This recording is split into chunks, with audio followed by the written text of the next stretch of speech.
Mister ஜோதி, சொல்லுங்க. உங்க ஊர் எங்க? நான் சென்னை. சென்னையில் எங்க? நான் ஆலர்பேட்டில் இருக்கேன். இவ்வளோ நாளாக சென்னையில் இருக்கிற ஒரு பௌரன் நிலையில் உனக்கு இந்த வந்த பொலிட்டிக்கல் எலெக்ஷனில் யாரை வின் பண்ண போகிறேன்? இந்த வாட்டி எலெக்ஷனில் என்ன பிரத்யேகதான்னு நினச்சா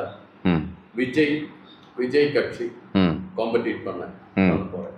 அது ஸ்டாலினுக்கு எவ்வளோ டேமேஜ் பண்ண போகிறேன்? எந்த டேமேஜும் பண்ணாது. டிஎம்கே வின் பண்ணுறது 80% to 90% அஷூரன்ஸ். ஸோ அவங்க போன வாட்டி வின் பண்ண சீட்டை விட இந்த வாட்டி அதிகமாக தான் வின் பண்ண போகிறாங்க.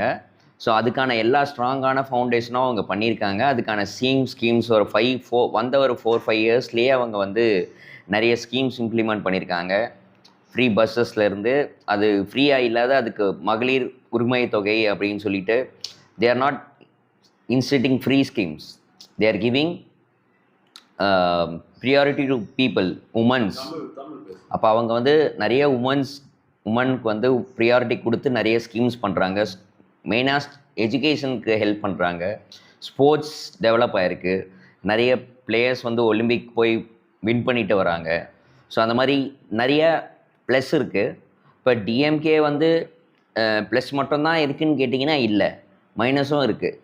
டிஎம்கே சைடில் இன்னும் மினிஸ்டர்ஸ் வைஸ் இன்னும் எங்கான மினிஸ்டர்ஸ் வந்தால் நான் முன்னாடி லாஸ்ட் மந்த் சென்னையில் இருந்தேன். நான் ஸ்டே பண்ணுறது அரும்பாக்கம் தான். ஓகே.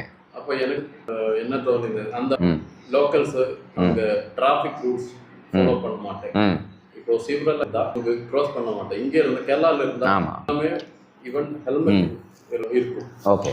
அங்கே ரேபிடோவில் ஓடும்போது ஒரு செகண்ட் ஹெல்மெட் இருக்காது, ஒன்றுமே பார்க்காது. ஆனால் அந்த லோக்கல் ஏரியாலெல்லாம் இன்னும் டெவலப் ஆகணும் மாதிரி. ஆனால் பெரிய கேஷ் ஸ்பெண்ட் பண்ணி ஸ்டாலினோட பெரிய ஃப்ளெக்ஸ் எல்லாம் இருக்கு. ஆனா ஒண்ணுமே எனக்கு பார்க்க முடியல. பெரிய பெரிய சொல்றேன், ஆனா ரூட்டடான ஒண்ணுமே பார்க்க முடியாது. அந்த ஜனங்கள் இல்ல, இன்ஃப்ராஸ்ட்ரக்சர் டெவலப்மெண்ட் பொறுத்த வரைக்கும் நிறைய சென்னை டெவலப் ஆனதுக்கு காரணம் இந்த திராவிட கட்சிகள் தான்.